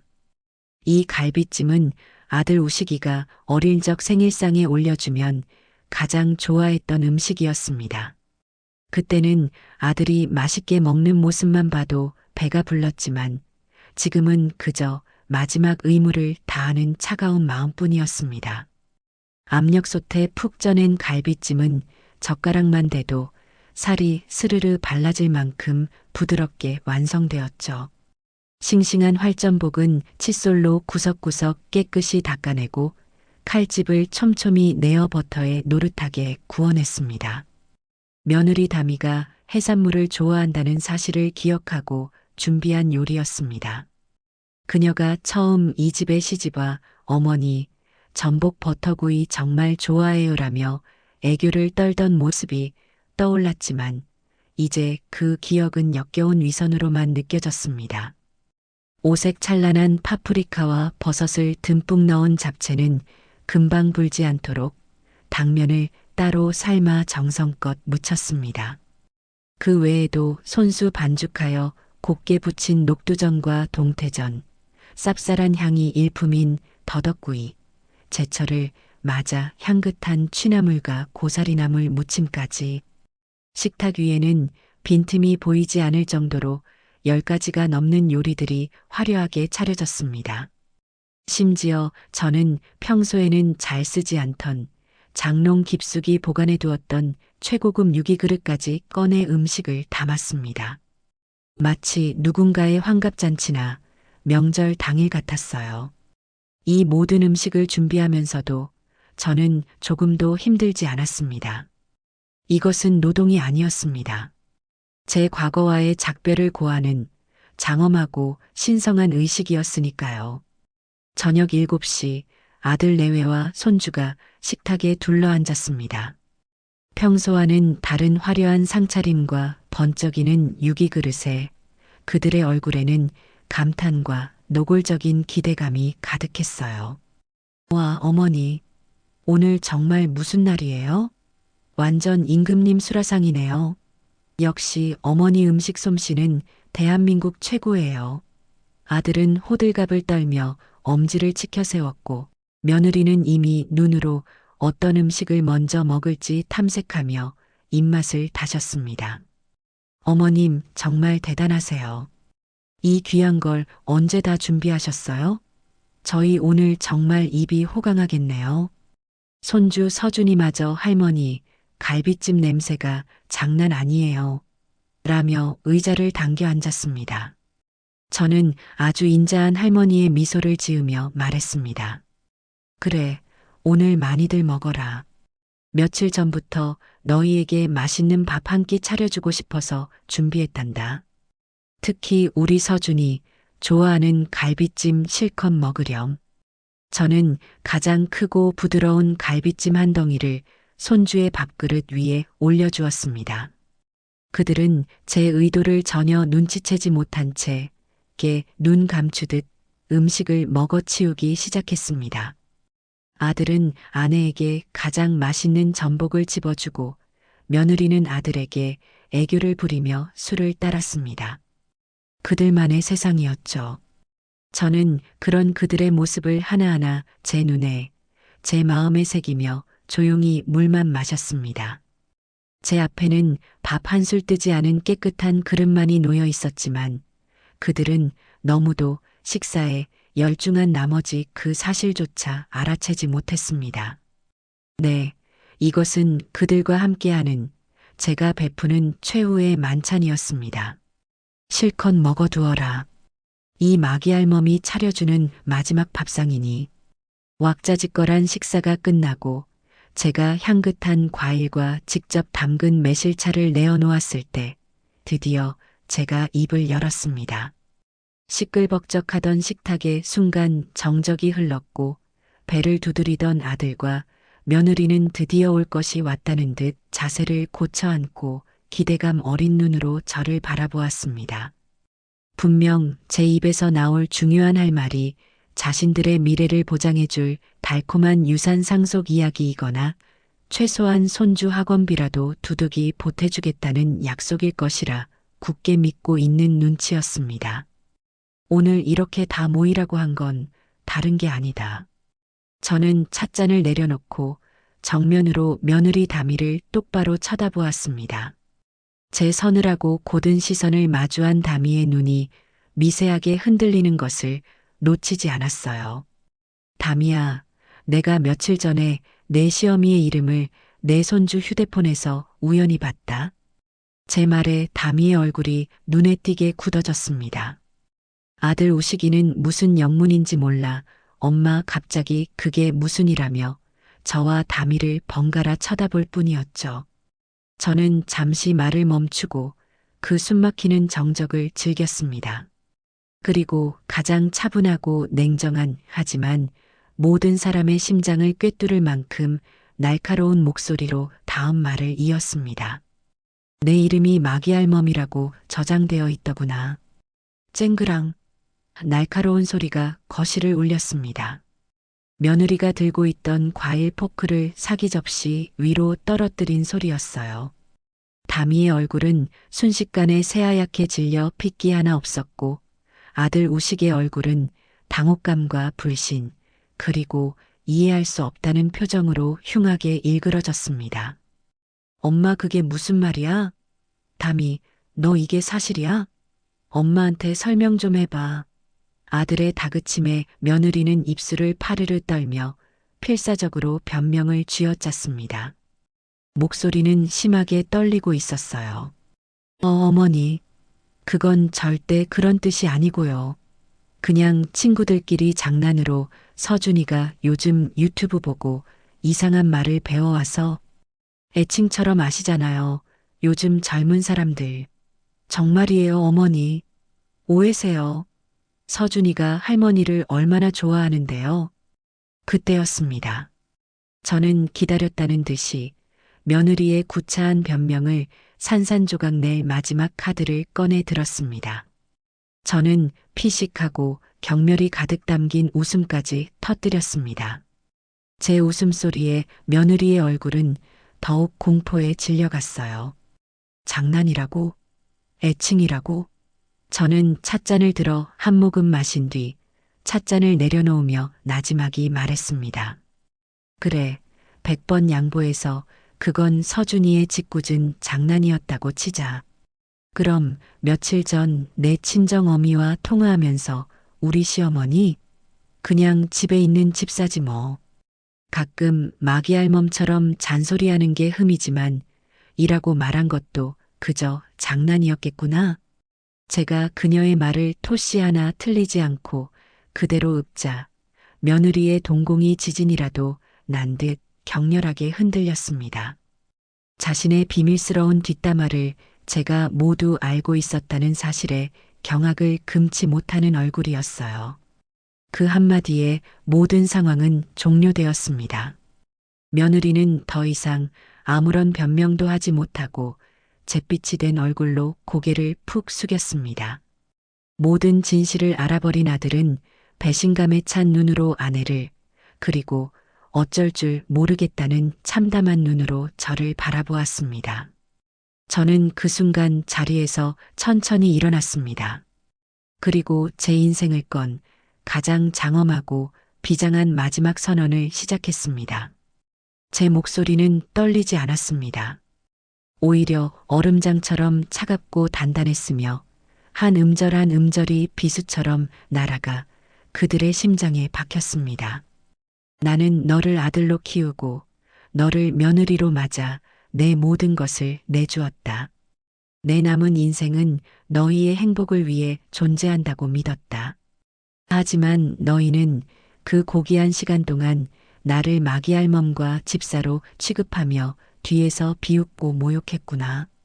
지난 수십 년간 나는 우식이 엄마로 그리고 서준이 할머니로 살았다. 내 이름 이연자는 잊은 지 오래였지. 그런데 너희는 내게 새로운 이름까지 지어주었더구나. 고맙다. 너희 덕분에 내가 얼마나 어리석었는지 깨달았으니 나는 오늘부로 너희의 어미도 서준이의 할미도 아니다. 너희가 시작한 이 더럽고 역겨운 연극의 주인공 노릇은 이제 사양하겠다. 너희는 오늘 너희의 가장 든든한 울타리와 뿌리를 동시에 잃는 것이다. 그리고 저는 그들의 숨통을 끊어놓을 마지막 한마디를 뱉었습니다. 그리고 너희가 그토록 당연하게 여기며 주인 행세를 하던 이 집은 사흘 전에 이미 팔렸다. 뭐라고요? 아들과 며느리가 동시에 자리에서 벌떡 일어섰습니다. 그들의 얼굴에는 공포와 불신이 뒤섞여 있었습니다. 엄마, 지금 농담하는 거지? 그게 무슨 말이야? 집이 팔리다니. 엄마 마음대로 이 집을 팔 수 없어. 이 집은 내 집이기도 하다고. 아들이 이성을 잃고 소리쳤습니다. 저는 방으로 들어가 미리 싸두었던 작은 손가방을 들고 나왔습니다.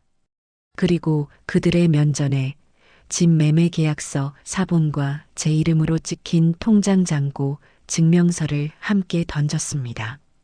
내 눈으로 직접 확인해 보거라. 이 집은 내 평생의 피와 땀으로 마련한 온전한 내 재산이다.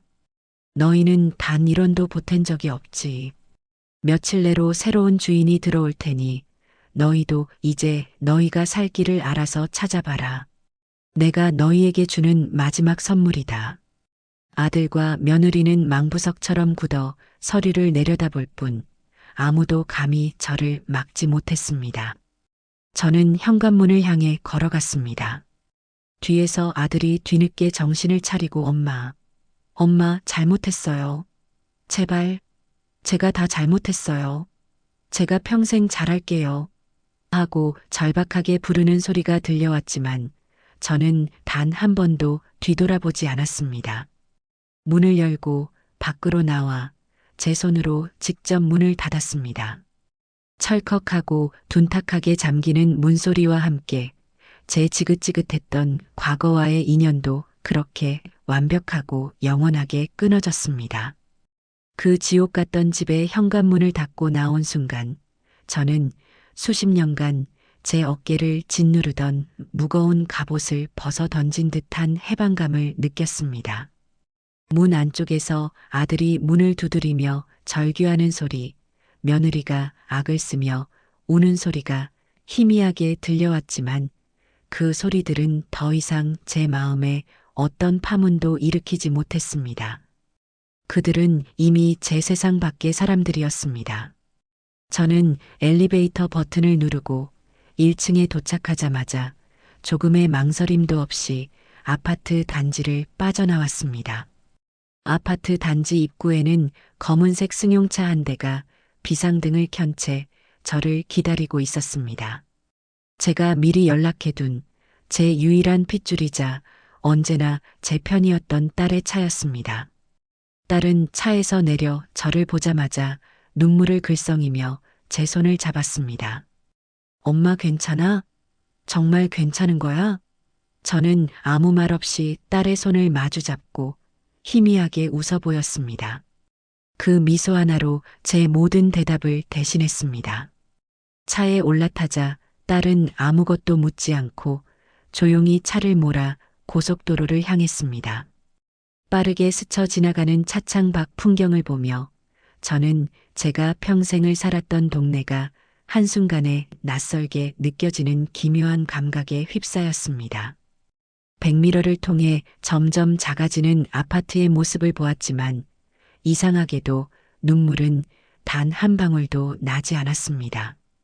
오히려 제2의 인생을 향해 달려가는 지금 이 순간이 제 인생에서 가장 자유롭고 평온하게 느껴졌습니다. 딸이 미리 마련해둔 시내의 한적한 호텔에 도착한 저는 방에 들어서자마자 가장 먼저 제 낡은 휴대폰을 꺼내 들었습니다. 그리고 주저없이 전원 버튼을 길게 눌러 껐습니다. 뒷덮개를 열어 유심칩을 빼낸 뒤 저는 가방에서 작은 손톱깎이를 꺼내 그 플라스틱 조각을 망설임 없이 두 동강 내어버렸습니다. 제 과거와 연결된 마지막 끈이었던 그 작은 칩 조각을 저는 휴지통에 버렸습니다.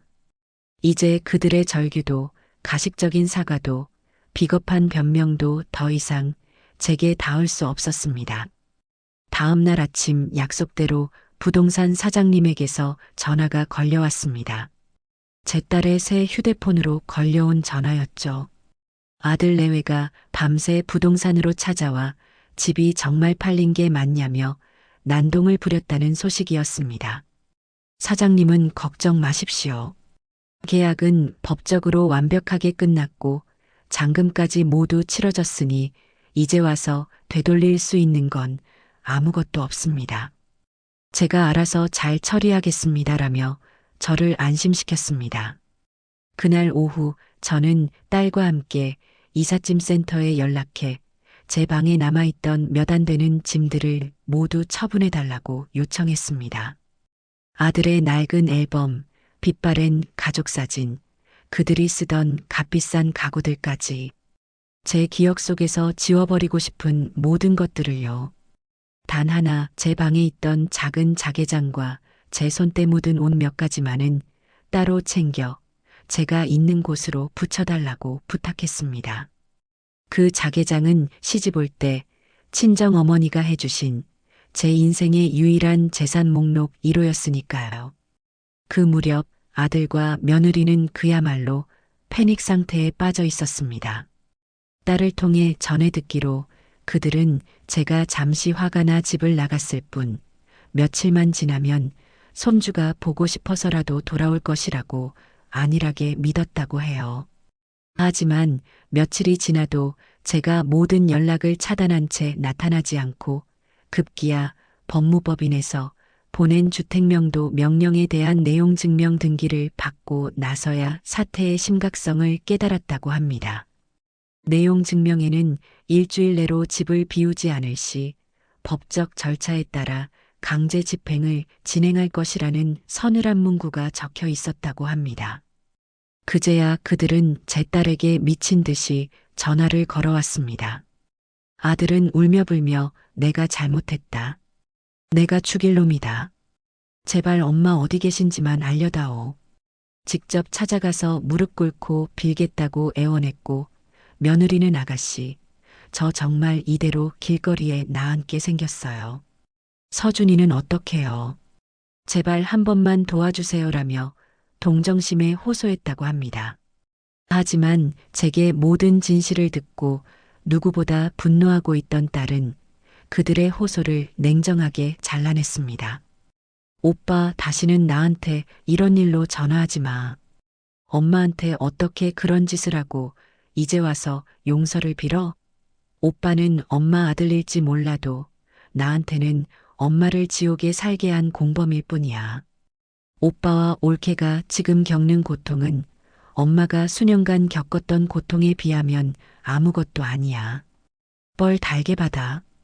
딸의 단호한 대처에 그들이 기댈 수 있는 마지막 동아줄마저 끊어졌습니다. 이제 그들에게 남은 것은 스스로의 잘못이 만들어낸 절망의 구렁텅이로 떨어지는 일뿐이었습니다. 일주일 뒤 약속된 이사 날짜가 되었습니다. 저는 딸과 함께 마지막으로 그 집에 들렀습니다. 제 자개장을 챙기기 위해서였어요. 집안은 그야말로 폭풍이 휩쓸고 간 듯 했습니다. 그들이 급하게 짐을 싸서 나간 듯 여기저기 옷가지와 잡동사니들이 널려 있었어요. 식탁 위에는 제가 마지막으로 차렸던 최후의 만찬 그릇들이 곰팡이가 쓴 채 그대로 놓여 있었습니다. 그 처참한 광경을 보니 그들이 얼마나 경황이 없었는지 그리고 얼마나 저의 노동을 당연하게 여겨왔는지 다시금 깨닫게 되어 헛웃음이 나왔습니다. 저는 그 어떤 감정도 느끼지 않으려 애쓰며 제 집만 챙겨 조용히 그리고 영원히 그 집을 떠났습니다. 제가 선택한 새로운 보금자리는 아무도 저를 알지 못하고 찾을 수도 없는 남해의 한적한 바닷가 마을이었습니다. 바다가 바로 보이는 작지만 깨끗한 단층 집을 이미 계약해둔 상태였죠. 서울역 플랫폼에 서서 남쪽으로 향하는 KTX에 몸을 실었을 때 저는 비로소 제가 들이마시는 공기의 질감이 달라졌음을 느꼈습니다. 지난 72년간 제 폐부를 채웠던 것은 늘 희생과 인내라는 이름의 무거운 공기였어요. 기차의 목적지는 남해가 아닌 그곳으로 가는 길목에 있는 도시 진주였습니다.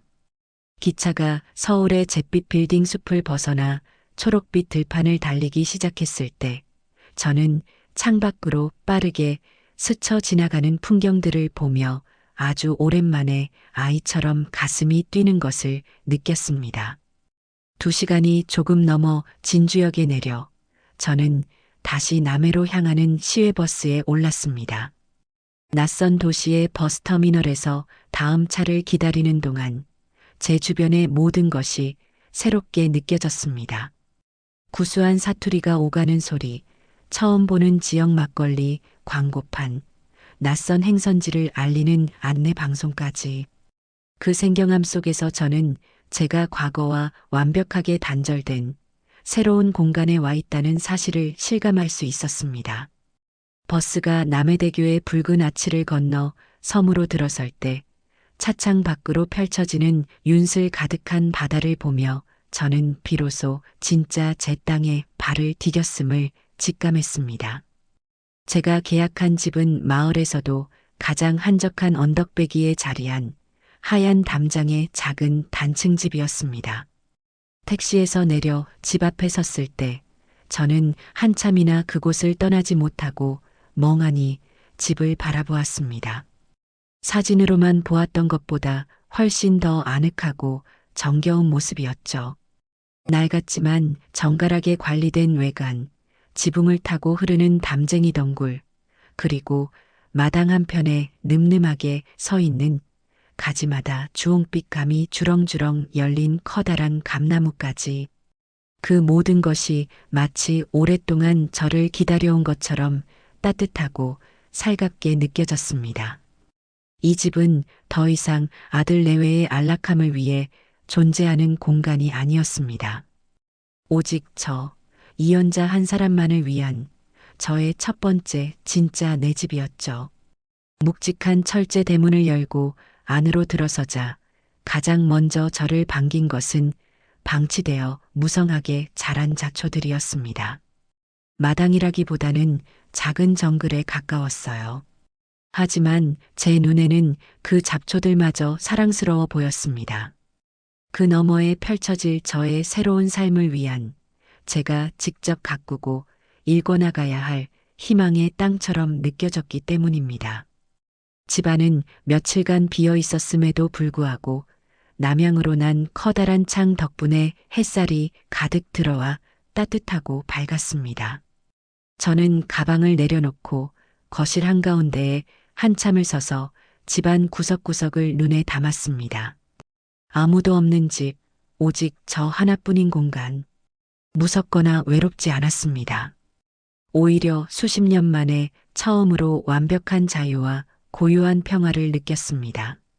저는 가장 먼저 집안의 모든 창문을 활짝 열어젖혔습니다. 묵은 공기가 빠져나가고 상쾌한 바닷바람이 집안 가득 들어와 저를 부드럽게 감쌌습니다. 마치 이 집이 제게 잘 왔다고, 이제 편히 쉬라고 위로를 건네는 것만 같았습니다. 그날 오후 서울에서 붙인 제 유일한 재산 목록 1호인 자개장이 도착했습니다. 이삿짐 센터 직원들이 조심스럽게 자개장을 안방에 내려놓았을 때 저는 비로소 이 집이 온전히 제 공간이 되었음을 실감할 수 있었습니다. 친정어머니의 손때가 묻은 자개장 위로 따스한 햇살이 쏟아져 내리는 모습을 보며 저는 마음속으로 다짐했습니다. 이 집을 제 남은 인생을 함께할 가장 행복하고 평온한 안식처로 만들겠다고 말입니다. 저는 그날 저녁 집 근처의 작은 식료품 가게에 들러 쌀과 된장, 그리고 두부 한 모를 샀습니다. 그리고 제 손으로 직접 오직 저 자신만을 위한 첫 번째 저녁 식사를 차렸습니다. 보글보글 끓인 된장찌개와 갓 지은 흰쌀밥. 반찬은 김치 하나가 전부였지만 제 인생에서 먹었던 그 어떤 진수성찬보다도 더 달고 맛있었습니다.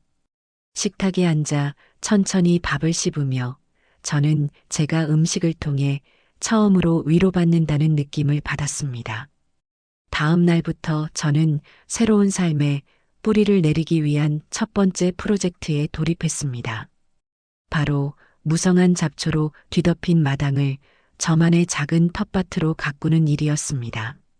저는 난생 처음으로 몸빼 바지를 입고 밀짚 모자를 눌러 쓴 채 호미와 낫을 들고 마당으로 나섰습니다. 처음 해보는 밭일은 생각보다 고됐습니다. 제 키만큼 자란 잡초들을 베어내는 일도, 땅속 깊이 뿌리내린 질긴 잡초 뿌리를 캐내는 일도, 딱딱하게 굳은 땅을 일구는 일도 허리와 무릎에 큰 부담을 주었죠. 하루 종일 쪼그려 앉아 일을 하고 나면 온몸이 쑤시고 아팠지만 이상하게도 마음만은 날아갈 듯이 가벼웠습니다. 땀을 흘리며 땅을 파헤칠 때마다 제 마음속에 응어리져 있던 분노와 슬픔의 찌꺼기들이 함께 뽑혀 나가는 듯한 기분이 들었기 때문입니다. 며칠간의 고된 노동 끝에 잡초로 가득했던 황무지는 마침내 깨끗하고 부드러운 흙을 드러냈습니다. 저는 동네 읍내에 있는 종묘상에 찾아가 상추와 깻잎, 고추와 방울토마토 모종을 사왔습니다. 종묘상 주인은 제 서툰 질문에도 친절하게 답해주며 흙 고르는 법부터 거름 주는 법까지 차근차근 알려주었어요. 서울서 오셨나 봐요? 여긴 공기가 좋아서 뭘 심어도 쑥쑥 잘 자랄 겁니다. 농사일이 힘들어도 직접 키운 거 따먹는 재미가 쏠쏠하지요. 주인의 구수한 사투리와 따뜻한 격려에 저는 낯선 곳에 대한 두려움 대신 따뜻한 정을 느낄 수 있었습니다. 정성껏 고른 흙에 모종을 하나하나 심고 물을 흠뻑 주었을 때 저는 제 손으로 직접 새로운 생명을 심었다는 사실에 가슴 벅찬 감동을 느꼈습니다. 매일 아침 눈을 뜨면 가장 먼저 텃밭으로 나가 밤새 조금씩 자라난 새싹들을 확인하는 것이 제 새로운 일과가 되었습니다. 그 작은 생명들이 햇살을 받고 무럭무럭 자라나는 모습을 보는 것만으로도 제 메마른 마음에 새로운 활력이 돋아나는 것 같았어요. 텃밭 가꾸기에 어느 정도 익숙해질 무렵 저는 용기를 내어 새로운 도전에 나서기로 했습니다. 바로 동네 문화센터에 내 인생의 자서전 쓰기 강좌에 등록한 것입니다. 평생 누군가의 엄마, 누군가의 할머니로만 살아왔지. 정작 나, 이연자의 인생에 대해 깊이 생각해 본 적이 없었기 때문입니다. 어쩌면 제 파란만장했던 삶을 글로 써내려가다 보면 과거의 상처를 치유하고 미래를 살아갈 힘을 얻을 수 있을지도 모른다는 막연한 기대감이 들었습니다. 강좌 첫날 저는 어색하고 떨리는 마음으로 강의실 문을 열었습니다. 안에는 저와 비슷한 연배의 대여섯 명의 어르신들이 먼저 와서 자리를 잡고 있었어요. 모두가 낯선 얼굴이었지만 그들의 눈빛에서는 새로운 배움에 대한 설렘과 기대가 묻어났습니다. 제가 머뭇거리며 뒷자리에 앉자 옆자리에 앉아있던 고운 인상의 한 분이 제게 먼저 말을 걸어왔습니다. 처음 오셨나 봐요? 저도 지난 학기부터 시작했는데 이거 정말 재미있어요. 저는 김정숙이라고 합니다. 그녀의 온화한 미소와 나지막한 목소리에 제 마음의 빗장이 조금은 열리는 기분이었습니다. 그렇게 저는 제 인생에서 처음으로 누군가의 무엇이 아닌 이연자라는 이름으로 새로운 관계를 맺기 시작했습니다. 수업이 시작되고 강사님은 우리에게 첫 번째 과제를 내주었습니다. 내 이름은 누구누구입니다라는 문장으로 시작하는 자기소개 글을 써오라는 것이었죠. 그날 밤 저는 식탁에 앉아 새하얀 원고지 위에 제 인생의 첫 문장을 써내려갔습니다. 내 이름은 이연자입니다. 그 간단한 문장을 쓰는데 제 손은 파르르 떨렸습니다. 지난 수십 년간 잊고 살았던, 아니, 빼앗겼던 제 이름을 되찾는 신성한 의식과도 같았어요. 저는 그날 밤 뜬 눈으로 제가 살아온 인생을 되돌아보며 원고지를 채워나갔습니다. 억척같이 시장에서 일하며 홀로 아들을 키웠던 젊은 날 남편을 먼저 떠나보내고 눈물로 밤을 지새웠던 슬픈 기억, 그리고 아들 내외의 집에서 마귀알몸으로 살아야 했던 굴욕적인 시간까지 제 모든 과거를 정직하게 마주하고 글로 옮기는 작업은 골마 터진 상처를 제 손으로 직접 소독하는 것처럼 아프고 고통스러웠습니다. 하지만 한자 한자 써내려갈수록 제 마음은 오히려 가벼워지고 단단해졌습니다. 그리고 그 글의 마지막에 저는 이렇게 적었습니다. 그리고 나는 오늘 72년 만에 처음으로 진짜 나의 인생을 시작하려 합니다. 제 새로운 삶은 그렇게 조용하지만 단단하게 뿌리를 내리고 있었습니다. 남해의 잔잔한 파도처럼 평온했던 제 일상에 예상치 못한 파문이 일기 시작한 것은 계절이 바뀌어 스산한 가을바람이 불어올 무렵이었습니다. 과거의 망령들은 제가 아무리 멀리 도망쳐도 끈질기게 제 발목을 잡으려고 했어요. 하지만 이제 저는 더 이상 그들의 그림자에 휘둘리는 나약한 존재가 아니었습니다. 제 발은 이미 새로운 땅에 굳건히 뿌리를 내리고 있었으니까요. 그날 오후 저는 자서전 쓰기 수업을 마치고 친구가 된 정숙 씨와 함께 동네 찻집에서 따뜻한 대추차를 마시고 있었습니다. 저희는 각자 써온 글을 서로에게 읽어주며 서로의 인생을 위로하고 격려하는 시간을 보내고 있었죠. 그때 제 딸에게서 전화가 걸려왔습니다.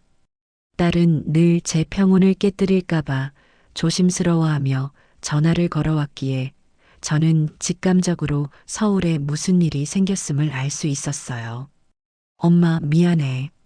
괜찮은 거 아는데 그래도 엄마는 알아야 할 것 같아서. 딸의 목소리는 무겁게 가라앉아 있었습니다. 딸이 전해준 아들 내외의 소식은 제가 예상했던 것보다 훨씬 더 비참하고 처절했습니다. 당장 살던 집에서 쫓겨난 그들은 급하게 대출을 받아 서울 변두리의 낡고 작은 빌라 반지하로 거처를 옮겼다고 합니다. 제가 살던 집은 햇살이 잘 드는 남양의 30평대 아파트였지만 그들의 새 보금자리는 낮에도 불을 켜지 않으면 어두컴컴하고 벽에는 축축한 곰팡이가 피어 여름이면 퀴퀴한 냄새가 진동하는 곳이라고 했어요. 당연히 자신들의 것이 될 줄 알았던 안락한 보금자리와 제가 당연히 제공했던 모든 경제적 지원이 한순간에 사라지자 그들은 현실의 냉혹한 벽에 그대로 부딪힌 것입니다.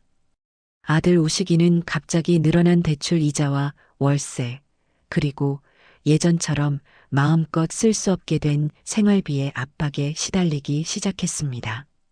스트레스 때문에 회사 일에도 집중하지 못해 큰 실수를 저질렀고 중요한 프로젝트에서 배제되어 사실상 승진길이 막혔다고 해요. 매일 밤 술에 취해 들어와서는 내가 왜 이렇게 살아야 하냐며 신세 한탄을 하거나 아내인 다미에게 폭언을 퍼붓는 일이 잦아졌다고 했습니다. 며느리 다미 역시 마찬가지였습니다.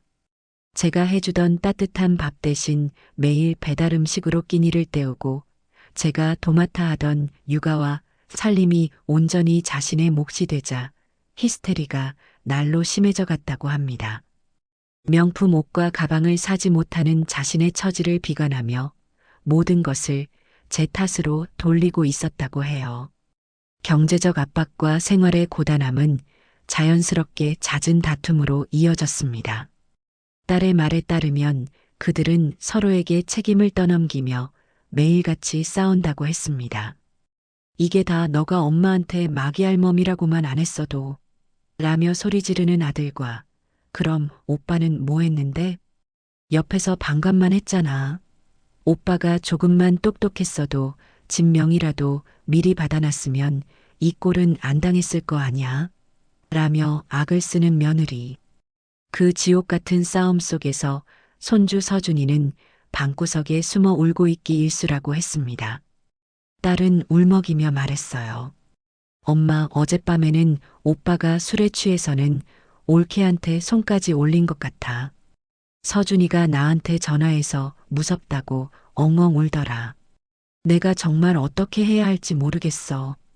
딸의 이야기를 듣는 내내 제 마음은 이상할 정도로 고요했습니다. 그들의 비참한 현실이 제게는 더 이상 아픔이나 상처가 아닌 그저 인과응보라는 이름의 당연한 결과처럼 느껴졌기 때문입니다. 하지만 아무 잘못 없는 손주가 그 지옥 속에서 고통받고 있다는 사실에는 가슴이 미어졌습니다. 저는 딸에게 담담하게 말했습니다. 나는 괜찮다. 그저 사실을 알고 싶었을 뿐이니 담담하게 전해줘서 고맙구나. 그들은 그들 스스로가 만든 결과를 감당해야 할 뿐이다. 하지만 서준이는 그 아이는 지켜줘야지. 정 힘들면 내가 잠시 데리고 있거라. 필요한 돈은 내가 모두 보내주마. 하지만 그들은 쉽게 포기하지 않았습니다. 딸을 통해 제게 연락이 닿지 않자 어떻게 알아냈는지 제 새 휴대폰 번호로 직접 전화를 걸어오기 시작했습니다. 처음에는 아들이었습니다. 수십 통의 부재중 전화 끝에 제가 마지못해 전화를 받자 수화기 너머에서는 낯선 남자의 절규가 들려왔습니다. 엄마, 엄마, 나 우식이야. 엄마, 내가 잘못했어. 내가 정말 죽일 놈이야. 제발 우리 좀 살려줘, 엄마. 아들은 목이 쉰 목소리로 울부짖었습니다. 하지만 제 마음은 조금도 흔들리지 않았어요. 저는 제 평생 가장 냉정한 목소리로 입을 열었습니다. 너는 너의 인생을 살아라. 더 이상 나를 찾지 말아라. 그리고 저는 미련 없이 전화를 끊고 그의 번호를 차단해 버렸습니다. 며칠 뒤에는 며느리에게서 공중전화로 전화가 걸려왔습니다. 그녀는 연극 배우처럼 흐느끼며 제 동정심에 호소했어요. 어머니, 제가 다 잘못했어요. 제가 정말 죽을 죄를 지었어요. 그리고 서준이가 할머니 보고 싶다고 매일 밤 울어요. 밥도 잘 안 먹고 계속 할머니만 찾아요. 어머니, 제발 서준이 봐서라도 저희 한 번만 용서해 주시면 안 될까요? 손주 서준이. 그 이름이 나오자 잠시 심장이 덜컥 내려앉는 것 같았습니다. 하지만 저는 곧 이성을 되찾았습니다. 아이를 방패막이로 내세우는 그들의 비겁함에 동정심 대신 차가운 분노가 치밀어 올랐습니다. 다시는 내 손주를 너의 구차한 변명의 방패로 삼지 마라. 너는 내 아들 앞에서 내 어미를 개라고 불렀다. 그런 너에게 내 손주의 이름을 입에 올릴 자격조차 없다. 제 말이 끝나자 수화기 너머에서는 아무 소리도 들리지 않았습니다. 저는 더 이상 대꾸할 가치를 느끼지 못하고 먼저 전화를 끊어버렸습니다. 그들의 마지막 발악을 겪고 난 뒤 저는 제 인생의 마지막 과업을 수행해야겠다고 결심했습니다. 그것은 복수도 용서도 아닌 제가 남길 수 있는 유일하고 진정한 유산에 관한 것이었습니다.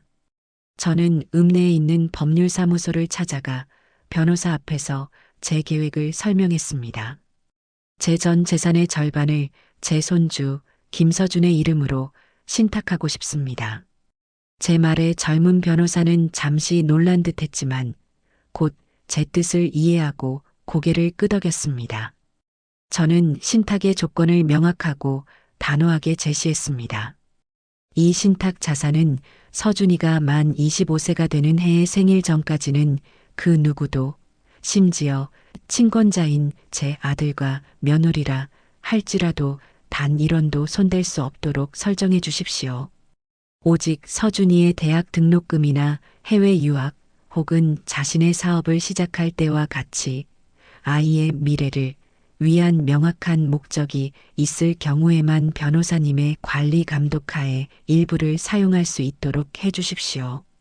그리고 나머지 재산은 제가 죽은 뒤 제가 사는 이남해의 불우한 노인들을 위해 모두 기부하겠습니다. 그것은 제가 손주에게 줄 수 있는 최선의 그리고 마지막 사랑의 방식이었습니다. 부모의 그늘 아래서 상처받고 자라날 아이에게 스스로의 힘으로 일어설 수 있는 최소한의 발판을 마련해주고 싶었습니다. 하지만 그 돈이 결코 아이의 부모를 위한 위로금이 되어서는 안 되었습니다. 저의 헌신이 또다시 그들의 탐욕을 채우는 데 쓰이는 것을 저는 절대로 용납할 수 없었습니다. 변호사는 제 뜻을 모두 반영하여 법적으로 완벽한 서류를 작성해 주었고 저는 그 서류에 제 마지막 도장을 찍었습니다. 마음이 놀랄 만큼 가벼워졌습니다. 이제 이 세상에 남길 미련도 걱정도 모두 사라진 기분이었습니다. 모든 법적 절차를 마치고 난 뒤 제 삶에는 완벽한 평온이 찾아왔습니다. 더 이상 서울에서 걸려오는 불청객의 전화도 저를 흔들려는 가식적인 눈물도 없었습니다. 저는 온전히 저의 새로운 삶에 집중할 수 있었죠. 제가 가꾼 텃밭의 상추는 어느새 무성하게 자라나 동네 사람들과 나누어 먹을 정도가 되었고, 자서전 쓰기 강좌에서 쓴 제 글은 지역신문의 작은 코너로 연재되는 영광을 누리게 되었습니다. 72. 이연자의 홀로썩이라는 제목의 제 글을 읽고 많은 분들이 공감과 응원의 메시지를 보내주셨어요. 저는 더 이상 혼자가 아니었습니다. 그렇게 5번의 가을이 지났습니다. 제 삶의 터전이 된 이 작은 바닷가 마을의 시간은 서울의 그것과는 전혀 다른 밀도로 흘러갔습니다. 저를 옥죄던 과거의 시간은 초침소리 하나하나가 신경을 긁는 고문과도 같았지만, 이곳에서의 시간은 밀물과 썰물처럼 자연스럽고 너그러웠습니다. 제 얼굴의 주름은 5줄 더 늘었을지 몰라도 제 마음의 주름은 지난 5해 동안 오히려 팽팽하게 펴진 듯합니다. 이제 동네 사람들은 저를 이 작가님이라고 부르곤 해요. 늙은 할머니의 소일거리라고 생각했던 글쓰기가 제게 작가라는 새로운 이름을 선물해 준 것이지요. 저는 제 작은 집 거실을 동네 사랑방처럼 개방해서 글쓰기에 관심 있는 어르신들과 함께 매주 모여 서로의 글을 읽고 이야기꽃을 피웁니다. 잃어버린 가족 대신 저는 제 삶의 마지막을 함께할 더없이 소중한 이웃과 친구들을 얻었습니다. 그들의 소식은 이제 아주 가끔 바람결에 먼지처럼 실려올 뿐입니다. 얼마 전 제 딸이 어렵게 입을 열었습니다. 아들 우식이와 며느리 다미는 결국 이혼 서류에 도장을 찍었다고 합니다. 서로에 대한 원망과 경제적 파탄을 이기지 못하고 결국 각자의 길을 가게 된 것이죠. 손주 서준이의 양육권은 며느리가 갖게 되었고, 아들은 최소한의 양육비만 보내며 공사장을 전전하며 겨우 입에 풀칠만 하고 산다고 했습니다. 딸의 말에 따르면 아들은 술에 취할 때마다 딸에게 전화를 걸어와 이렇게 울부짖었다고 해요. 내가 정말 개만도 못한 놈이었어. 다미가 잘못한 건 맞아. 하지만 그걸 알면서도 내 어머니가 내 집에서 그런 취급을 받는 걸 보면서도 아무렇지 않았던 내가 더 나쁜 놈이야. 나는 아들로서도 인간으로서도 실패했어. 엄마 볼 자격도 용서를 빌 자격도 없어. 그냥 내가 잘못했다고 그것만이라도 엄마한테 전해줘. 딸에게 그 이야기를 전해 듣는 순간 제 마음은 무겁게 가라앉았습니다. 통쾌함보다는 깊은 슬픔이 밀려왔어요. 제 아들이 마침내 철이 든 모양이었지만 너무도 늦어버린 뒤였습니다. 그는 스스로의 과오를 깨닫는데 혹독한 대가를 치른 셈이지요. 저는 딸에게 담담하게 말했습니다. 이제 와서 그게 무슨 소용이 있겠니? 그는 그의 인생을, 나는 나의 인생을 살면 되는 거다.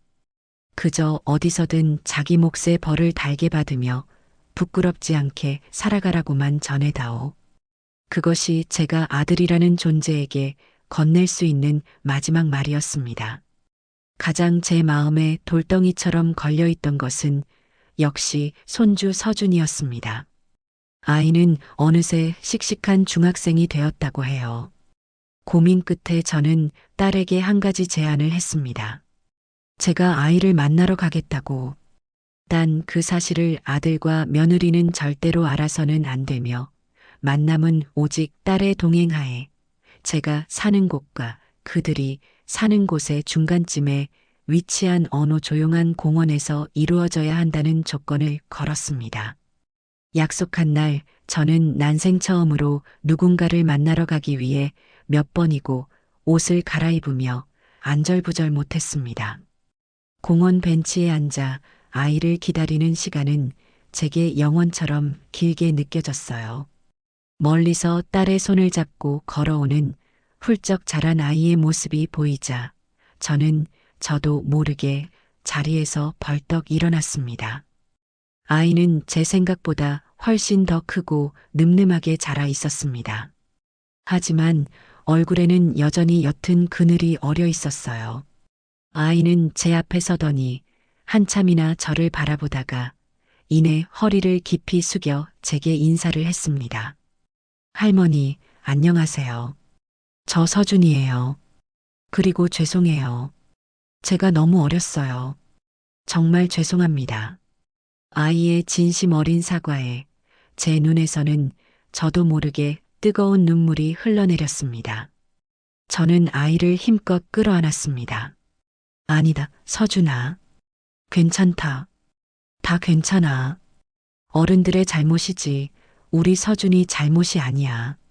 한참을 부둥켜 안고 온 뒤 우리는 벤치에 나란히 앉아 그동안의 이야기를 나누었습니다. 아이는 이제 더 이상 저를 마귀알몸으로 기억하지 않았습니다.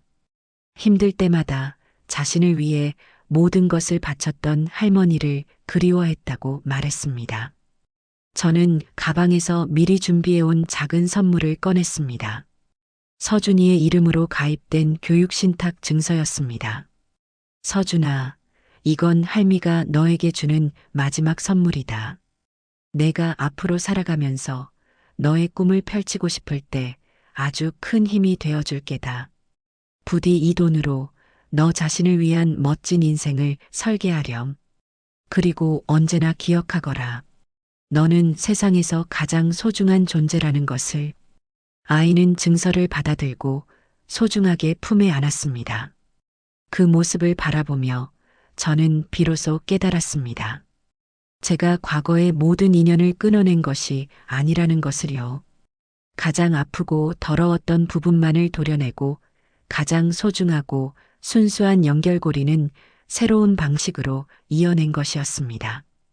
짧은 만남을 뒤로하고 저는 아이의 뒷모생을 한참이나 바라보았습니다. 아이는 몇 번이고 뒤를 돌아보며 제게 손을 흔들어 주었고 저 역시 눈물이 흐르는 것도 잊은 채 아이에게 손을 흔들어 주었습니다. 집으로 돌아오는 길, 제 마음은 더할 나위 없이 평온했습니다. 어느덧 세월이 흘러 마을 문화센터에서는 연말 발표회가 열렸습니다. 자서전 쓰기 반에서는 각자 가장 마음에 드는 글 한 편씩을 골라 사람들 앞에서 낭독하는 시간을 갖기로 했죠. 저는 제 인생의 전환점이 되었던 그날의 이야기를 담담하게 읽어내려갔습니다. 마귀알몸이라는 이름표를 달고 살았던 지난날의 서름과 모든 것을 버리고 새로운 행복을 찾아 떠나온 용기에 대해 이야기했을 때 객석에서는 조용한 흐느낌과 함께 뜨거운 박수가 터져 나왔습니다. 제 이야기는 더 이상 저 혼자만의 아픔이 아니었습니다. 비슷한 상처를 가진 이들에게는 위로가 되고 새로운 시작을 꿈꾸는 이들에게는 용기가 되어주는 우리 모두의 이야기가 되어 있었습니다. 오늘도 저는 바다를 봅니다. 이제 제게 바다는 도피처가 아닌 새로운 시작을 약속하는 희망의 상징입니다. 파도는 끊임없이 밀려와 낡은 것을 지우고 새로운 풍경을 만들어냅니다. 저의 남은 삶도 저 파도처럼 매일 새롭게 그리고 힘차게 흘러갈 것입니다. 제 손에는 이제 낡은 호미 대신 제 인생의 다음 페이지를 써내려갈 펜이 들려 있습니다. 그리고 그 이야기의 주인공은 자랑스러운 제 이름, 이연자입니다.